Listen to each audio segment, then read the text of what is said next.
our bankers so that they will be um, they will have a edge over others in working in UAE.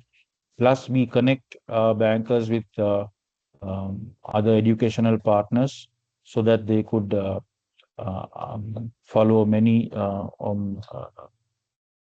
courses, certification courses, diplomas, degrees, and we are tied up with many organizations like Next Education Group.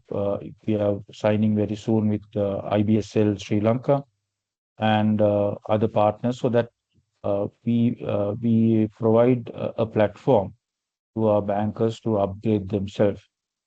So today is one of another valuable webinar based on the survey which we conducted, where the bankers they wanted a, mm, a webinar on TBML and trade-based money laundering. So we are very happy to have Mohammed Althaf, who had been previously, who had been one of our academics who had joined and shared his knowledge, valuable knowledge on voluntary basis. It's really amazing to get academics like him sharing the knowledge experience on how to get to know more about different subjects. So I'll give a small introduction about Muhammad Altaf Naseem. Uh, he has 16 years of experience in transaction monitoring and sanctions, worked in multiple roles, including TM investigator, assistant manager, FCC, training manager, and a TM specialist. He has worked at HSBC, ENBD, RAC, and National Bank of Al Quwain. And currently, he is attached to Maidan Free Zone. Uh, for me personally, Altaf has shared a lot on his first. He has shared immense of knowledge with us, and we really admire him coming forward again to volunteering to share his knowledge with the Sri Lankan bankers and all the participants over here. The session will be recorded and will be placed in our YouTube so that in case whoever has missed it, they could go and learn from the presentation. Thank you, Altaf, and over to you. Thank you, Istiak, and it's happy to be part of this session. And good evening, everyone, and thank you for all joining today. So today's session is all about trade-based money laundering, or TBML, and how it impacts to the UAE environment. As we know, the UAE has become one of the world's major trade and logistic hubs. The amount of international trade flowing through the country creates a huge business opportunities and supports economic growth. But at the same time, it also makes the region more vulnerable to financial crime risks such as trade-based money laundering, sanctions evasions, tax evasions, terrorist financing, and also proliferation financing as well. So over the next hour, we will walk through some of the common TBML methods and red flags we see in the market and the regulatory expectations in UAE and some of the practical ways to mitigate the risk. So let's start off with the next session with a slide.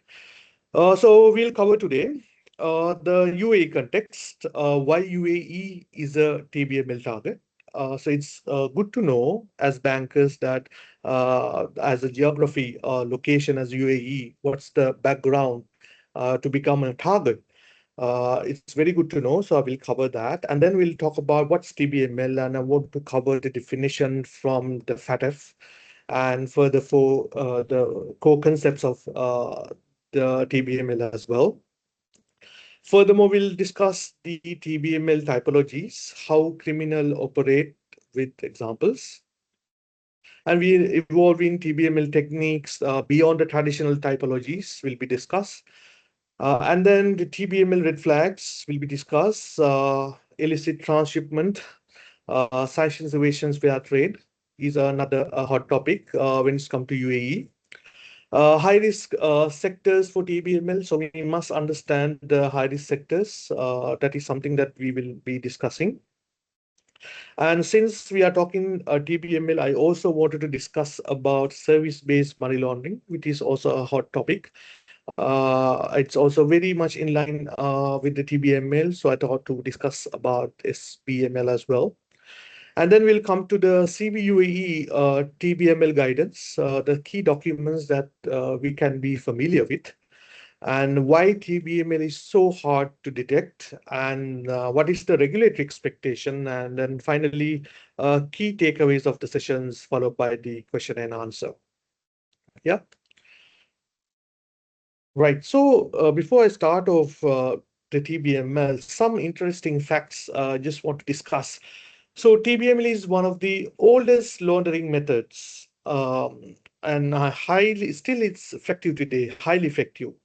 So although currently with certain advancement coming with the fintech and cryptocurrency, TBML remains one of the most common used money laundering technique. And still, for a number of years, number of decades, this money laundering technique still continues. So it's one of the interesting things. And when it's come to laundering billions of dollars, right, annually through trade, TBML remains one of the least understood financial crime globally. So I believe with the forum, even including me, we're still trying to figure it out. There are new typologies. So a lot of bankers, a lot of individuals, they're still trying to understand what kind of laundering is this, and the complexity. Still, we are trying to figure it out. So it's again interesting, right? And in trade finance, financial institutes do not physically inspect goods, right? They rely primarily on trade documentation to assess the transaction. So, as we all know, and we are not, we always depending on documentations, we will not be inspecting goods. So, imagine how are we going to mitigate this risk? So, it's getting more complex due to this factor. Yeah. Let's move on to the slides. So, talking about the UAE, right, as a global trade hub. For this slide, let's first understand the broader context of why TBML is such important risk area for UAE. So, according to Central Bank of UAE, the global trade exceeds 32 trillion US dollars in 2022, which reached record levels, right? So UAE is not just participating in the global trade environment, it has positioned itself as one of the world's major trade and logistic hubs, connecting new Asia, Africa, Europe, and the wider MENA region. Now, while this creates a huge economic opportunities, it also naturally increases the exposure to the trade-based money laundering risk. Criminal network, they tend to target jurisdictions that process large volume of international trade, because the illicit transaction can be hidden among these legitimate commercial activity, commercial transactions, right? So there are several factors that increase TBML exposure in the UAE environment. One of the factors, I must say that the large number of free zones, we have 40 plus commercial free zones, and we export business, where free zones are very important and legitimate part of the UAE economy, but the speed and the complexity of international trade structure can sometimes create challenges in obtaining the full visibility when it comes to counterparties, underlying trade activity. So we see these challenges. And the second is the presence of the informal value transfer systems like Hawala, right? So in Sri Lanka, we call it Undial system, right? So alongside with formal banking channels, so presence of this informal banking system is again it's a issue for the banks and also for the economy, right? While registered Hawala providers are regulated in UAE, informal transfers can still create vulnerabilities when it comes to movement of the values, right? So these values are moving outside the traditional banking visibility. Yeah, so that is one of the concerns. Third is sheer speed and the scale of the transaction. So when we look into the financial institution, we often conduct reviews on trade documentation. As I mentioned earlier, we do not inspect goods. So we heavily depend on documentation, and thousands of shipments and transactions are processed daily basis. And manipulated invoices and falsified trade documents can sometimes pass through because of the numbers of transactions that being processed is immensely high, right? Finally, UAE strategic geographic location and advanced port infrastructure make it a key global distribution center. At the same time, this connectivity also makes the country attractive target. So you see from the sea, from the road, from air, there is a good connectivity within UAE. So this infrastructure is again attractive nature to for these criminal networks to conduct these transactions across multiple jurisdictions. Yeah. All right. So let's move on to the next slide. Yeah. So here we are going to talk about the definition of this is the FATF definition. Basically, it says that the TBML is the process of disguising the proceeds of crime and moving value through the use of trade transaction in attempt to legitimize their illicit transaction. So when we look at TBML, so it's not about hiding cash in a suitcase, right? It's about hiding the criminal proceed inside the legitimate looking trade. Think in this way. If I want to move 1 million dirham, illegal money, right? I don't need to physically transport it. In fact, it's very hard to transport physically due to the restrictions we have. So what I would do is I could easily create a fake invoice, right? I would have created some shell companies in order to make a business transaction. So what I would do is I create a fake invoice and I could make a shipment of electronics and I pay the invoice from the one company to another. So I'm going to collude with my other company, right? Basically, on paper, I can make a very legitimate look-alike transactions, right? But it's money laundering. Yeah, basically, I'm trying to hide the origin of this money. So I'm transferring to a legitimate transaction. Yeah. So from the criminal's point of view, so it's a beauty of the TBML actually, right? Because it's inside, it's actually hide the massive flow of legitimate trade, millions of trade transactions happening cross-border every day, right? So few invoices, few falsified documentation can easily slip through. Number of transactions are happening, millions of goods, the transactions are happening. So our job as a banker, as a financial institute, is we make sure that it does not happen. They don't succeed with these transactions. Yeah, great. We'll move on to the next slide. So this slide is basically going to talk about the four main schemes. So these are a few typologies. So these are very traditional typologies. I'm not going to go one by one these typologies. It's quite straightforward. So what I wanted to highlight is when we look at TBML techniques, we don't really need to treat them as separate, complicated like categories. So at core, they follow the same idea. So as example, someone is trying to make a trade and the trade document says one thing, actually it's happening something else. So this would be applicable for over invoicing, under invoicing, multiple invoicing, false described goods. So sometimes it's about price being tweaked, or it's about goods being misrepresented. And sometimes the shipment itself is not really happening. It's maybe misdeclared, or actually it's not happening at all, right? So it's like a phantom shipment, likewise. So what matters from our side is the spotting the disconnect, identify the anomaly. So how do we do that? It's a good question, right? When it comes to trade. So basically, from the trade finance team to compliance professional, basically what is required is the look for the consistencies. Look for the documents. It could be invoiced, it could be a bill of lading, uh, there would be a certificate of uh, the origin. All these documents, we must look for consistency. So actually inconsistent. So because if it's consistent, which means it's fairly good to go, right? So look for the numbers, see whether it makes sense. Then if they don't quite align, and that is where that you will find red flags.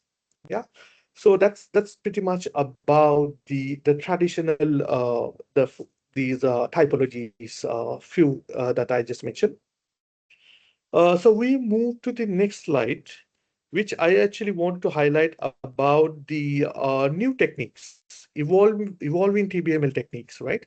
So as I mentioned, criminals still use classic TBML methods, but we must know that they are also adapting the new technology and taking advantage what's happening in the world. Take maritime fraud, for example. It's growing problem. It's a really growing problem now. So the International Maritime Organization has flagged several worrying trends. A few trends, this includes vessel stealing or faking the identities of these vessels, switching flags repeatedly, operating completely off the radar, so-called shadow fleets, and spoofing their location data using AIS systems. All of these increasing, especially with the sanctions in place. So AI spoofing is particularly hard to catch because a vessel broadcasts a fake coordinates, and unless you have an advanced monitoring tool, you would never know. So it's really tricky. Unless you have a satellite image, you can monitor which vessel it is, right? And these are the issues currently that we face globally as financial institutes and some other organizations as well. And there is geopolitics, right? Example, the war in Ukraine, right? The war in Ukraine has pushed the TBMLA into the center of the global sanction evasion. Example, you can see the number of updates comes from the EU, updating their dual-use goods and certain export controls in Switzerland. They have also introduced tight export controls. OFAC, they also update their lists of the sanctions and the goods, certain goods. So these are a few examples that you can see that how geopolitics has come to the picture. And TBML is again, it's happening through that. Yeah. So technology again is also creating new blind spots, right? There are new payment systems have come to the picture. Virtual assets providers, they all let illicit trade proceeds move faster and leave very few traces. And that is a real challenge for the financial institutes. And finally, FATF, they actually put out the report in 2025, right? This is about the complex proliferation financing and sanctions evasions. It highlights tactics like how these shipments are being rerouted, ship-to-ship transfers, the typologies like ship-to-ship transfers, and hiding behind the opaque ownership structures. They all been increased trend, right? So as a compliance professional, you could be a compliance professional, you could be a frontliner, you can be a back office, could be a different bank, but we all are impacted because clients are dealing with you. You are dealing with the documentations, you are getting queries, clients submitting supporting documents to you. So we all have a role to understand what sort of picture is happening, because if we do miss something, there are secondary sanctions can be placed to the financial institutions. So sanctions is a growing concerns while we are talking about money laundering.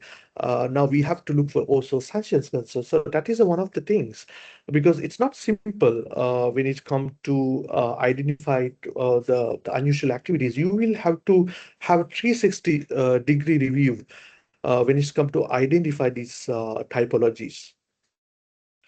All right, let's move on to the next slide. So a few red flags I just want to highlight.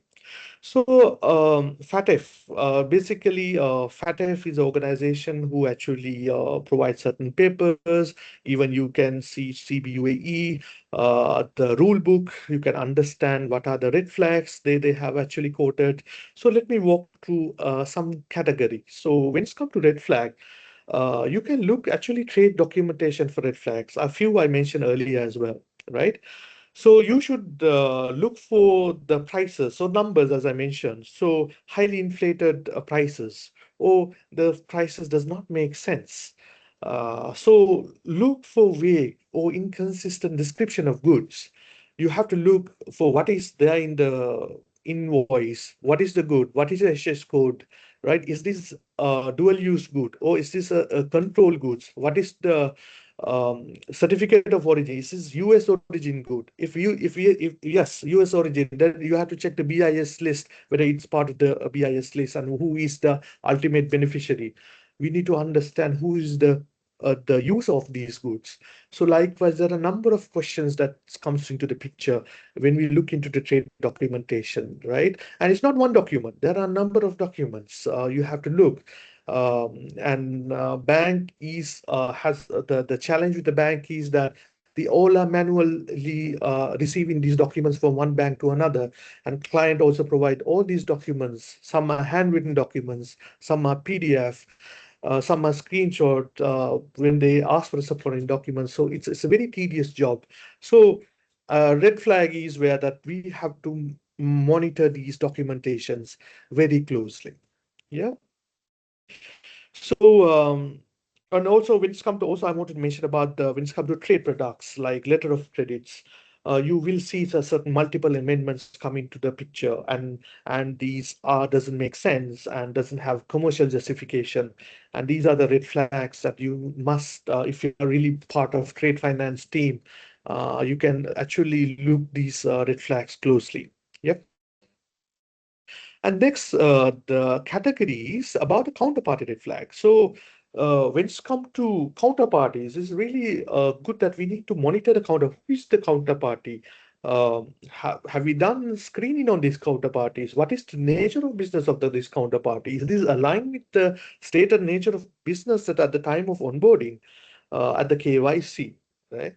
So these that we have to understand, and also we must also be careful when it's come to jurisdictions. If the counterparty is located in a FATF grey list jurisdiction and has unclear offshore beneficial ownership, these are the questions that need to think and concerns need to highlight when it's come to look into the transactions. Yeah. And if the business relationship cannot be verified through the independent any source, you can conduct Google searches, you can conduct searches in some there are certain sites where you can verify certain businesses. That would be a red flags. And most importantly, if there's no apparent commercial rationale, right, for certain specific trade corridor routing, you have to investigate further. You must ask the right question, why it's going through this particular trade corridor, right? These are the questions that I would say the right questions you must ask whenever, whenever you have a concerns when it's come to counterparties, right? And then look for the transaction patterns, right? So transaction patterns, unusual frequencies, and you will see the volume inconsistent with the stated businesses. So KYC plays a major role. I would say KYB. So when it's come to trade, you must take a trade KYC and understand further what sort of the turnover is expected and what are the countries that you may transaction with. Is there any huge difference from the stated activity, stated jurisdictions that they are going to transaction? And you must ask why there's a deviation. And you can ask the supporting contracts, documentation. That is how you are going to verify, right? So a lot of the monitoring you must do when it's come to pattern to understand the red flags when it's come to transaction patterns, right? So there would be certain other observations also. You will see that there are multiple uh, correspondent banking banks are used across different jurisdictions without clear commercial purposes. And when it's come to maritime trade, watch for AIA switch offs. and route deviations, identify fraud in vessel tracking. So you can also request for vessel tracking documents whenever you have concerns. There are vendors who provide these vessel tracking, and also International Maritime Bureau. You can request for the reports where about whether actual this trade is happening. We can compare with their data, the confirmation you can request. So there are multiple ways that you can look for information. All right. So I'll move to the next slide and wanted to highlight about this illicit transshipment as well. So this is critical for everyone in this audience as well, because the UAE is a strategic location makes particularly vulnerable for transshipment abuse, right? So when I say transshipment, so transshipment is when goods pass through an intermediate country on their way to the final destination. All right. So the legitimate transshipment is common, right? And illicit transshipment is when criminal use the intermediate stop to hide the where the goods are really came from or where they are really going. So as example, right, sanctioned goods from country A are shipped to country B, which is a non-sanctioned neighbor. In country B, these goods are repackaged. New labels are added, showing made in so and so country, country B or whatsoever. A new certificate origin can be issued, and then these goods are shipped again. Now appearing it coming from a legitimate source. So think about UAE factor. We have re-export business. So this is one of the very attractive business when it's come to UAE. So re-export is happening, goods are being imported, and then they change the packaging. So we must understand where the transshipment is happening, where the any change happening. So goods are being unloaded, and you may see certain other goods are loaded to the vessel, and then transshipment can happen. So these are the few things that we must understand when it's come to the country risk. Yeah. So for UAE, so the licensed financial institutes, this means that you cannot really rely on certificate origin as well. So you need to cross-reference with vessel tracking data and see whether it's very unusual routing happening when it's come to shipping routes and counterpart locations. Do you see any other red flags? So longer distance of the routes. Obviously, it will have a higher cost if the route is longer, right? So these are something that is not really in line with the stated activity or stated customers' behavior. So that would be a red flag. So we must understand these red flags. Yep. So I'll move to the next slide. This slide basically talks about the high risk sectors for TBML. So I'm not going to go through one by one. I just want to highlight certain really high risk and very famous when it's come to UAE. So when it's come to gold and diamonds, it's really high, and it's you can see that these are very portable goods, right, and easy to conceal and move, right? Small in size, huge in value. And when it's come to pricing, it's highly volatile. This commodity price change daily, criminal use this as a cover. Is that the gold invoice overpriced, or did market just move? It's very hard to tell, right, as a banks, because of the volatile in prices, right? And also the cross-border movement. These goods naturally travel across multiple jurisdictions. More borders mean more documentation gaps. So more opportunities to hide.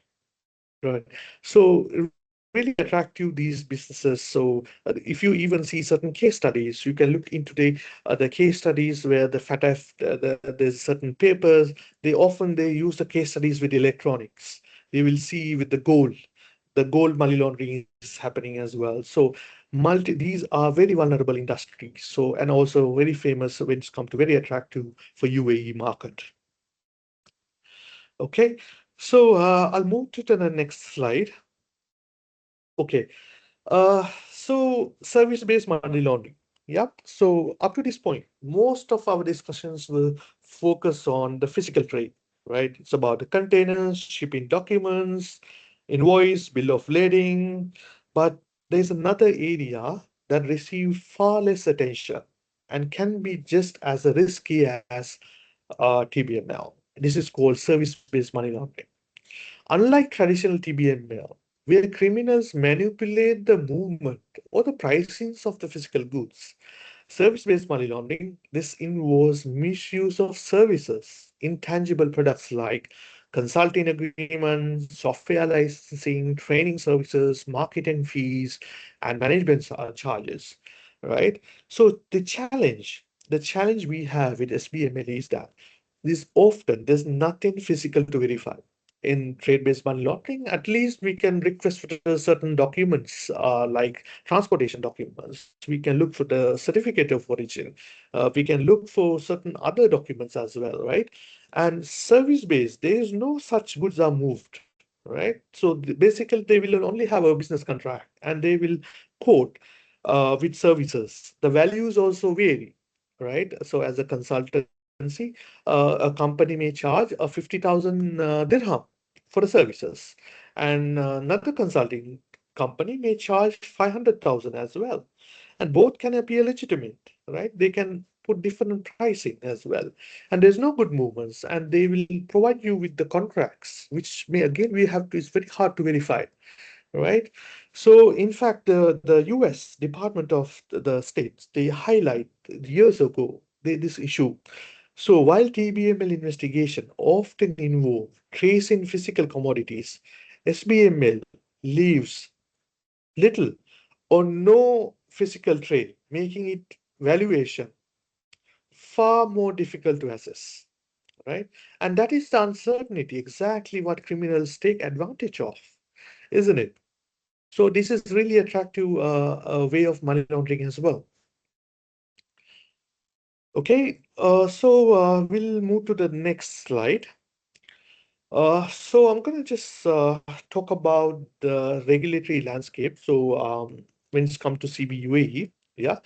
So the regulatory landscape has changed significantly in November 2025. So I'm sure that you're aware that there is a dedicated guidance for TBML and transshipment risk is issued as part of the AML CFT, the supervisory framework. So this is a very good document that we can understand the requirement from the CBUAE, how we tackle the TBML. So a lot of guidance is given. So it's a very good document. You can Google and you can download from the CBUAE site.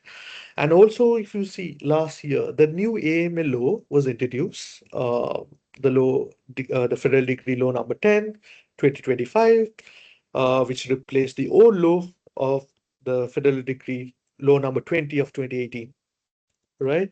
So, and also the executive regulations, which is in line with the Federal Decree Law, the cabinet decision number 134 is also introduced. So this will provide the understand. It will provide the more insight about how you have to control what are the reportings that you must do.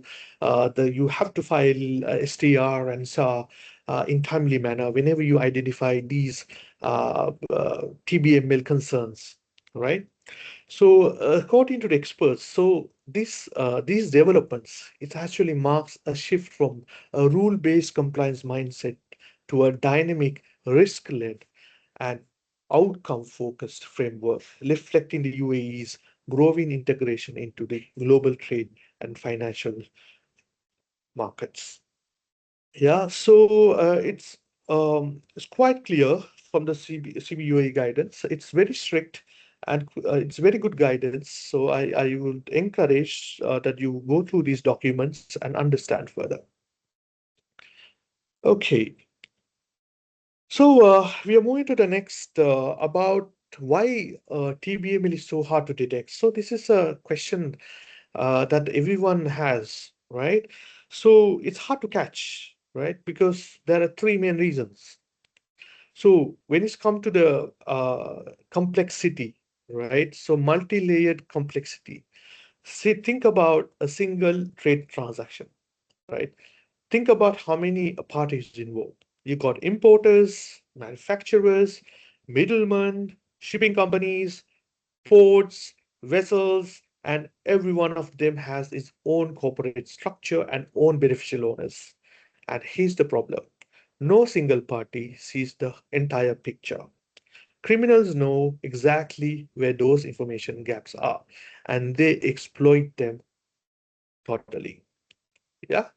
And then documentation, complexity. And again, I think I touched based on earlier as well. So key documents. So invoices, custom records, bill of lading, they are often delayed whenever the bank is requesting for certain transactions. The response are delayed, and we have to there's a the tact for these cases to be investigated, so the bank has a tedious job looking into understanding all these the ends, right? So data sits everywhere, and with shippers, insurance, custom authorities, nobody is connected to each other. So they are not connected to each other. We're relying on the documentations, and that make it so worse. And traditional AML systems also, they are not really built to handle these messy, unstructured documents, scanned PDF, and handwritten forms. So there's a big role when it's come to transaction monitoring teams to tackle this, right? And they have to not only identify the red flag, but also the reviewing the documents. And sometimes these documents are in different languages as well. Yeah. And they are in different formats, different languages, and some we can't even verify. So certain websites allow you to verify certificate of origin, and sometimes you can't verify these documents as well. And screening is a big issue, and also growing updates when it's come to sanctions framework. You must also have to have an update as well. So that's again that you have to correlate when it's come to the trade TBML, your investigation as well. And also the next is the volume. And as I mentioned earlier as well, the financial institutes, they process millions of trade transactions every single day, right? And most bank only see the payment flow, and the data, the actual data is right behind it, right? And manual review is going to take very long time. It's very slow, very expensive, and you prone to make mistakes, right? So these are the big challenges we are facing, right? And next point is about the professional laundering networks. So according to the FATF, organized crimes groups, uh, they professional launderers. They are working along with them, and where they're working hand in hand on TBML, and that makes this is one of the extensive and hardest crime to stop, right? So to give you a real world example, so I have quoted one of the examples where the port is one of the ports in Italy, right? We've seen how organized crime influence the corruption can enable a trade fraud. The corrupt officials, they will help to issue or they validate these fake documentations. So bill of ladings, custom records, you can name it. You are able to uh, get these corrupt officials to issue real ones to help these laundering reasons. And the tequila parties at the bank level, these documents still look completely legitimate, right? Because the fraud happened at upstream level, right? From the upstream inside the trade ecosystem itself, right? So documents are not fake in a way that bank can easily spot. So financial institution, again, it's one of the again challenges. So it becomes so difficult when it's come to these organized crime gangs uh, with this paperwork. So with all these challenges, the information gaps we have, and data silos, and the volume, the fake, the legitimacy, and the professional network, what we can actually do about it, right? So if you be honest, it's really hard work as professionals currently that do. Uh, so let's talk about the practical detections on these. Next slide. So the practical detection is where that the CB this is as per the CB UAE's TBML framework. So it is expected that to conduct risk assessment, right? As a bank, uh, we must conduct, identify and document the TBML exposure for every product type, trade corridors, counterparty profile, and this is not a one-time exercise, and it should be ongoing activity, right? So we must understand what sort of a risk that faced by these product type, and we must need to have a risk course for this product and risk rating for it, right? And customer due diligence, and a very important part. This guidance, I would say that so we cannot just do a sanction screening. It's not going to be sufficient. We must conduct an enhanced due diligence for the customers or counterparties when they involve high-risk trade flows. So as I even explained earlier, previously, we have to do periodically at onboarding as well. We must ask right questions, obtain documents, and see what sort of activities customer is going to do, and as a bank we need to have this information. So this information is not going to just help to understand the cases or scenarios, but also help to mitigate this risk that we face, right? So expected trade behavior is really important by conducting customer due diligence. You must gather these documents, yeah. And then third is the transaction monitoring is very important, right? So we must have transaction monitoring place, and the rules, we have to have specific rules to detect TBML aspects. So when it's come to the banks, we know that the the transaction monitoring's rule based, there are scenarios are there, but I know that certain banks now have come up with specific TBML scenarios.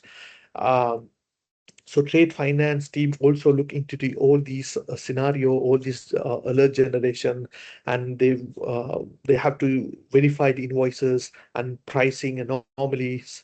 They need to detect that. And also we must say that when in the trade world, open account trade is 80% of the volume is contributed from the open account trade, where bank has really less visibility, right? Because the rest of the 20% in it's from the trade products, bank has some sort of a visibility. And that actually creates a high risk when it comes to the bank, because open trade transaction, account transaction, you will probably see a transaction reference in the Swift. That is the only information you will have, unless you raise an RFI or ask for supporting documents, asking all the trade documents. You will not be able to understand the entire picture. Yeah. So transaction monitoring is essential, and having a risk-based sampling and detect over invoicing and under invoicing, phantom shipments, and misrepresented goods is something that they also need to look for it. So that is the regulatory expectation. So regulators are clear. They want banks to establish all risk assessments, especially risk assessment. It's not just one-time exercise. It's not just an annual. You can't just use a last year's risk assessment. You have to have regular basis, periodically, based on the risk. You have to conduct the risk assessment, thematic reviews. So that's one of the important things. And then for CDD, as I mentioned, robust CDD mechanism, EDD, also needs to be conducted, and then transaction monitoring. So that's about the regulatory expectations. Okay, so we have come to the slide where we are at the end of the session. This is about the key takeaways. So understanding the TBML risk in UAE is important. So first, understand the risk. So UAE is top 11 global trading hub, and that's economic strength. And CBUAE itself says that it's a position increase the exposure of the TBML. We must understand the geographical our impact we have, and understand the UAE context is really important. If we are fighting against financial crime, we should know what sort of risk we face as a country. So it's really essential, right? And TBML methods are not just static; they are evolving, and number of typologies have come, which I spoke earlier, including maritime fraud to AI spoofing and shadow shadow fleet, and there are a number of case studies that we get to hear about shadow fleets. We must update on all these case studies. There are a lot of articles coming in LinkedIn. We see that about how Russian shadow fleets, how they take oil from Russia to other countries, how this is happening. Even Iran, they use shadow fleet. We must be really familiar with these case studies that will help us. Yeah. And then takeaway two is about the regulatory expectation, right? And the compliance challenges. So as we spoke earlier, the CBUA has made it clear, right? So we need to have a robust AML safety framework, not just paper-based policies just sit on your shelf, I mean, the bank shelf, or any tested programs. So the governance is matters, and the senior management must take the control and understand the TBML risk, and monitoring must be ongoing and must file STR whenever we see suspicions. And it's not an optional, and it's definitely it's a must escalation. So these program needs to be documented. That is in your procedures. So it would be otherwise an audit gap. And takeaway three is about the practical detection and mitigation approach. You cannot just fight TBML by looking at the trade documents, guys. So we have to combine analysis. So it's all about work as a team. You can't just only compliance can't just fight against the TBML. It should be a joint effort. Frontline definitely is working together with the documentation. They speak to the clients. You are able to see our concerns, or you're able to see these red flags that you must raise to the compliance. That sort of culture that should be definitely create. And payments screening, customer due diligence, all will help to connect the dots. That will strengthen your monitoring and screening capabilities. All these teams need to speak to each other, and that is one of the things, the strong way to mitigate the risk. And use external data. You should take external data, external screening, vessel data, commodity pricing, and you must also, I mean, these are like banks who actually have to implement AI, especially. I must say that AI should be utilized to spot any fake documents. Definitely that I know that there are banks currently taking these systems for to understand anomalies. So I think fairly these are the takeaways. So I will keep the next slide as question and answer session. Uh, Want to have a pause. Believe that, yeah, if you have any questions, this is time to ask.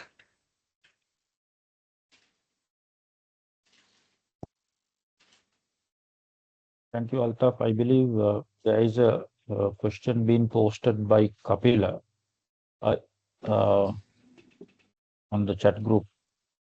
His Okay, question let is: me. Do you think digital trade documentation and blockchain technology will reduce TBML vulnerabilities, or will become more challenging?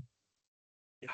So indeed, the blockchain technology, when it's come to digital trade documentation, so I can quote one of the examples. I mean, currently in UAE, they wanted to introduce e-invoicing. I think it's something that currently is working on. I think it's I think phased in 2027 now. I think they are supposed to do it in this year, but I think it's been postponed. And the connectivity is a digital connectivity is the most important thing. And if we can access document through a blockchain technology, I think that's really going to help to financial institutes. This is going to definitely reduce the fake documents. Like we can depending on these documents, and same documents we can also see access. Some other financial institutes also access. So I think connectivity is the key when it's come to. So I agree, totally agree with Kapila's point here. It definitely it will be help to reduce TBML vulnerabilities. Thank you, Althaf. Yeah, Altaf, I have a question related to on transshipment which you spoke.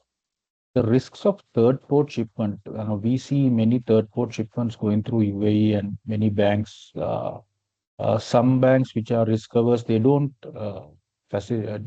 provide facilities. But does this also provide get a lot of risk on related to the TBML on third port shipment? Yes. So it's always a question when it's come to third port shipment, right? So when we look into a transaction in a trade, so there needs to be an understanding. It should make sense why there's a third port shipment is happening. It's one of the questions that it has. We need to understand who are the parties, first of all, the trade, right? That is where the red flags are identified. So if we don't have enough sufficient understanding why this route is happening with the third port, I think it's also questionable. And as long as if we get clarification from our supplier or who are the parties, I think there's no concern, right? As long as they provide the reason and it should make sense. So it's all about the judgment that they apply. I know that some of the banks they won't provide the trade facilities, these products because they are very risk prone. Some of the banks, but some banks, small banks, they actually accept these trade transactions by conducting enhanced due diligence, understanding the end-to-end the trade flow. So I believe there's a risk, but as long as the risk is mitigated and if there's a transparency, I think it should be all right. On service-based money laundering, now is will we looking at the activities of the trade license, will it mitigate the kind of risk on like on a consultancy and all if they have in the mentioned or training, international training or something like that? Will it mitigate the risk on SBML? It's quietly, I would say that it's very hard to say that it will mitigate the risk. I can tell you a real-time example that one of the investigations that I have conducted, the client it says it's and the trade license it says providing educational services, and we see the number of transaction coming from Europe and countries, right? And then we have to we when we conduct the searches, I was able to understand that the owner of the business owner has a connection to that company is in a Europe country, right? And that question, so the understanding, the question comes why these transactions are coming from when with both are owned by the same person, and then they are conducting these transactions and they invoice the majority of funds coming from that institute abroad, and it's going to a one person, and he's saying that he's a employee. A lot of red flags are identified. So this instance, their trade license clearly says that they are conducting consultancy, educational consultancy. But then I see there are a lot of red flags. So I think we have to be really, really careful. So one of the things is that we are checking whether activity, the document is whether in line with nature of business. But then again, the transactional pattern, we need to see whether it makes sense. So yes, the SIAC we can take consider, but then rest of the other activity on the transaction is should be also taken into the consideration. So yeah, that's a part of it. Thank you. You were saying related to certificate of origin. Isn't there a world, global some platform where we could actually cross-check certificates of origin so that Yes. that'll help us on that because is it interconnected? Is there a platform like that? Yes, there is a platform like that. In fact, that even the banks they use to verify certificate of origin. But some of the countries, it's very hard, especially the certificate of origin come from China. It's very hard to verify. Even their own website is in Chinese language, and when you're trying to locate through the references, the certificate of origin, it has a number, the certificate number, and when you're trying to locate it, and you not you you can't actually locate it. But some especially European certificate origins, I personally have done searches and I was able to verify certificate of origin whether it's the same as what they have given. And even UAE, from the Chamber of Commerce, UAE Chamber of Commerce side, you are able to verify the certificate of origin issued UAE.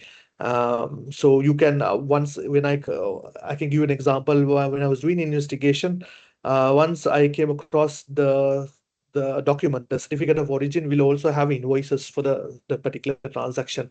And the one I downloaded from the Chamber of Commerce UAE, the amounts are not matching. So I think that's one good point, Istiak, that the banks, we should use these platforms while we find certain challenges with certain countries. But yes, we can use these verification through these sites. Yeah. So I see that the question. I hope that answers the question. Yes. Yeah. Yeah. Yeah. Yeah. It does. Thank you. So I see Dushanti has posted the question. What are the major red flags associated with trading companies? Currently, I see a trend with the newly opened companies. Okay, so when it's come to trading companies, so want to understand what's the trading nature of this trading? If you can mention, Dushanti, it would be helpful. So the trend with newly opened companies is where that we need to understand the volumes, whether it makes sense with the newly opened businesses. So it's always that even when I was as an investigator, I look as a newly opened businesses, can they have and they declare a turnover, right? And if we compare with the actual turnover, whether it's sensible, it's again one question, right? And that is a major red flag. If you see an excessive turnover with what they have declared, we must ask the question, how is it possible?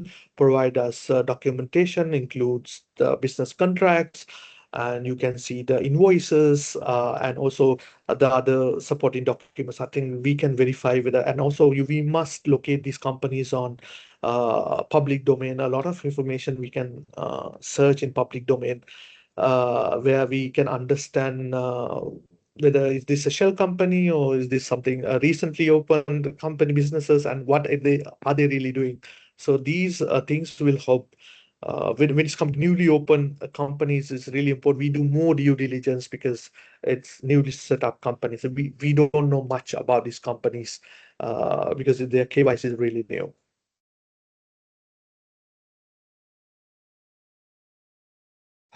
Um, Altaf, this you mentioned that almost 80% of the trade is now on open account. Open, Uh, yeah, trade, yeah. yeah. Now, many banks are moving into supply chain financing. Yeah, they have started supply chain finance, but it's not on trade documents, but it's based on the e-invoice. I'm sure this e-invoicing will really help that on UAE, which is going to be implemented soon. So on the supply chain financing, will including with embedded in attributes like CDD and EDD, along with transaction monitoring, will it actually help to bring down such I mean, reduce a lot of issues on open account So and actually help open account?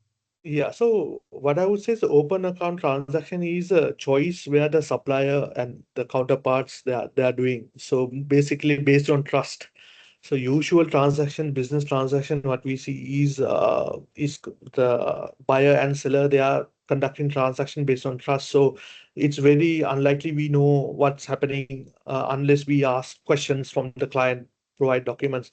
But when it's come to supply chain finance, so this is a trade product. So we will directly have involvement when it's come to documentations. Probably we are providing guarantee. Probably we are giving a letter of credit.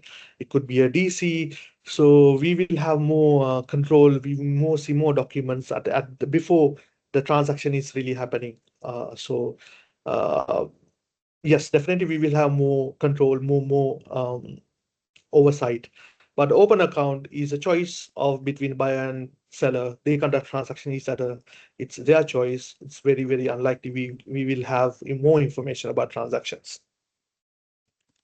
Yeah, because there's an open account connection with the supply chain financing for basically for factoring and reverse factoring when it comes to like so there uh, we need to look at kind of how we could mitigate the risk, isn't it? Indeed, indeed. So when it's come to invoices, so invoice financing, they provide invoices, right, as a guarantee, right? So we must make sure that we look the legitimacy of all these transactions, and there's sort of a lot of monitoring that we need to do. And as you mentioned previously, so e-invoicing is definitely going to help. That's going to be showing more legitimacy of these invoices. So that will definitely reduce the risk.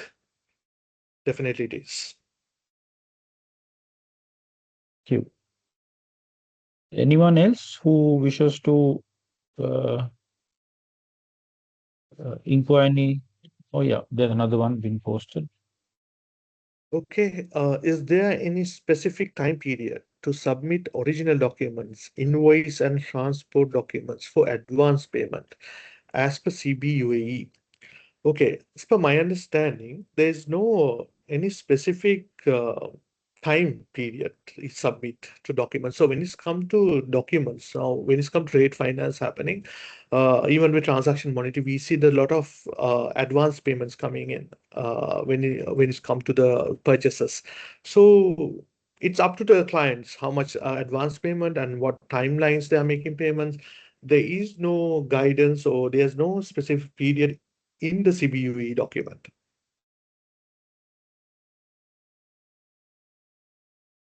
I hope that answers the question. Okay.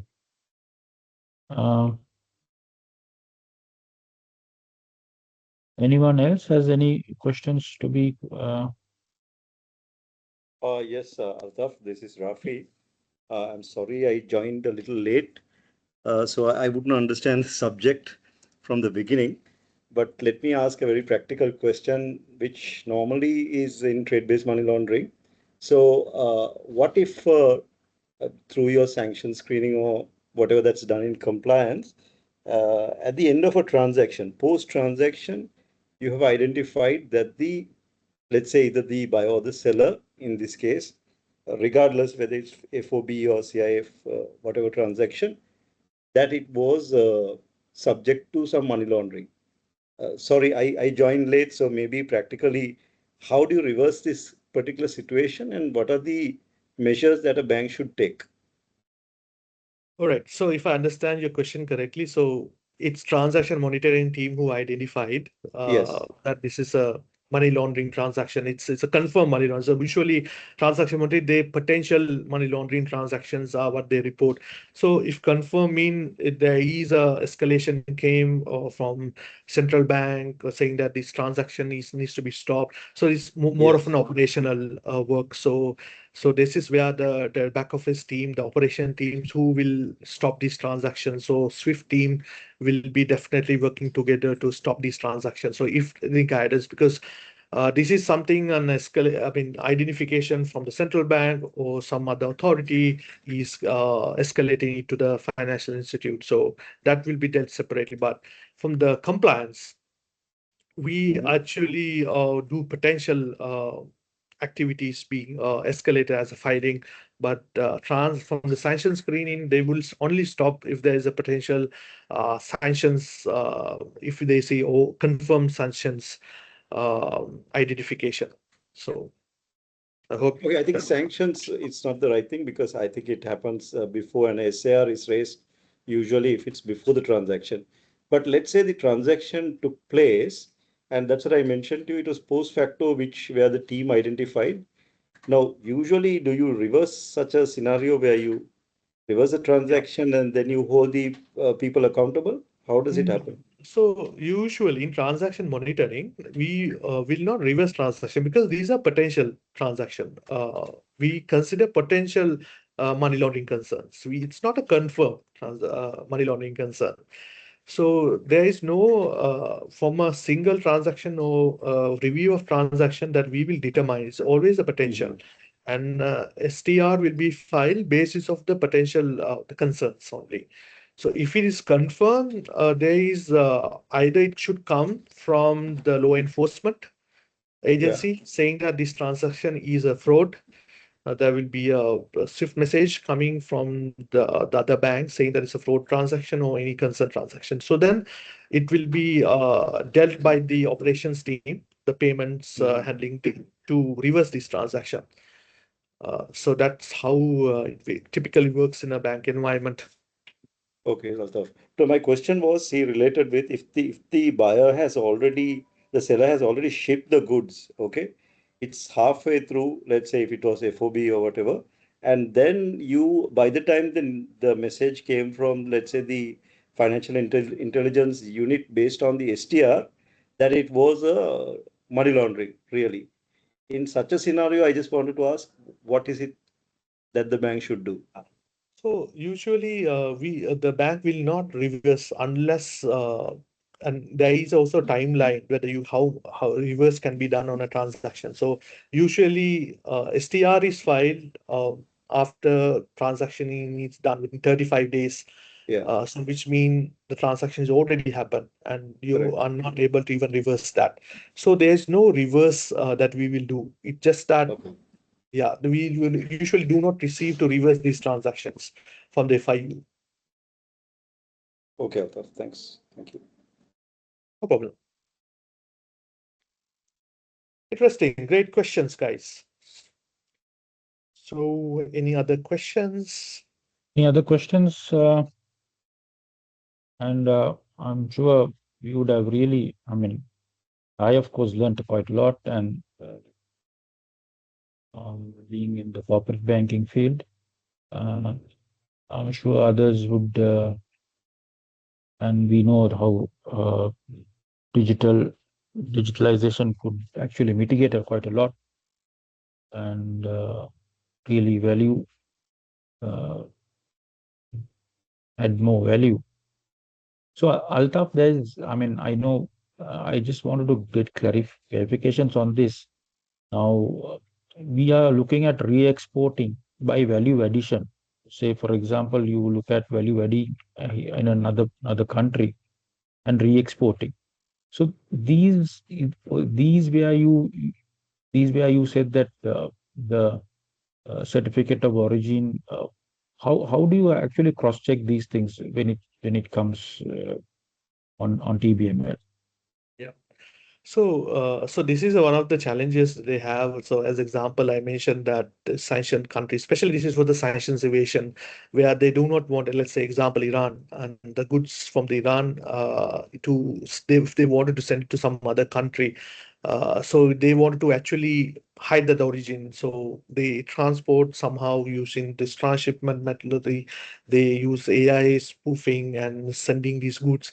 They load this good to different vessels. Somehow it comes to one country, and oh, they do from their whichever the neighbor country. Somehow they do the shipment and they change um, uh, the packaging and all. So it's a very challenging, I must say. So it's very unlike. It's very. I would say that even let's say you ask for a certificate origin. The certificate origin will say that it's from UAE origin or whatsoever the country. But there are instances that there are certain other documents like shipment. They will ask, okay, show me this re-export, right? So we know, let's UAE. Now this is a re-export goods, the origin goods. Show me how did you import these goods. So if I ask for the bill of lading, right, bill of entry, documents to that particular the port, right? You can understand the bill of exit to bill of entry to bill of exit. What are the goods being transported? So you can again see, is there any differences of these goods? So this is again another way that you can see that whether is there any involvement of the sanction, there is a potential. So it always comes from a different red flag. It's not always from this particular, you see some red flag, so you dig further. And then you ask for okay, provide me the transportation documents, and then you see, okay, this document is fake, and oh, you see that there's a transit, in a sanction port. So likewise, you dig further, then only you come to us, but not really directly you will identify these red flags. Hope that answers. Yeah, thank you. Thanks, Althaf. Does anyone else have any questions or any clarifications on TBML?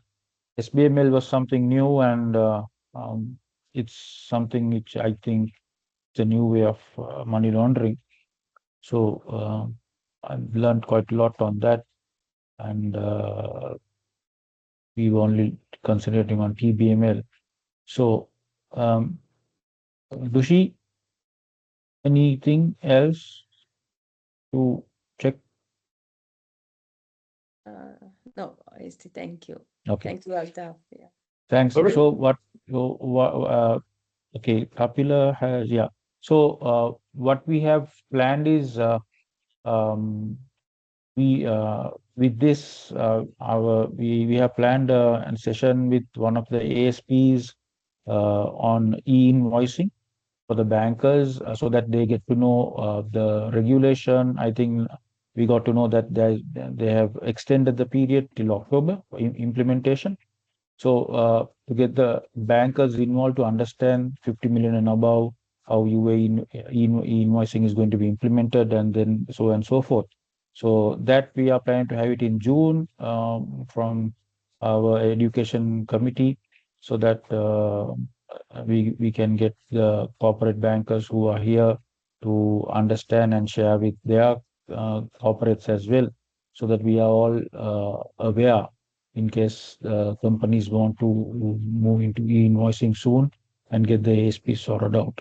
So thanks, Altaf. Thank you very much. With TBML knowledge, and we can connect, our bankers could connect that with next webinars and so and so forth. So you had been always sharing your knowledge with us from compliance to TBML now, and I'm sure you will be there for our next sessions as well. Certainly, Yeah. my pleasure. So on behalf of the Sri Lankan Bankers Association and the Sri Lankan Professionals Association, I wish to thank you for your voluntary services in sharing your knowledge, and wishing you all the best. Thank you very much. Thank you very much, Istiak. Thank you very much, everyone. Let's connect Thank you. again. Okay, Thank thank you, you. Altaf. Okay, Thank you. good night. Thank you, Ali. Good night. Bye.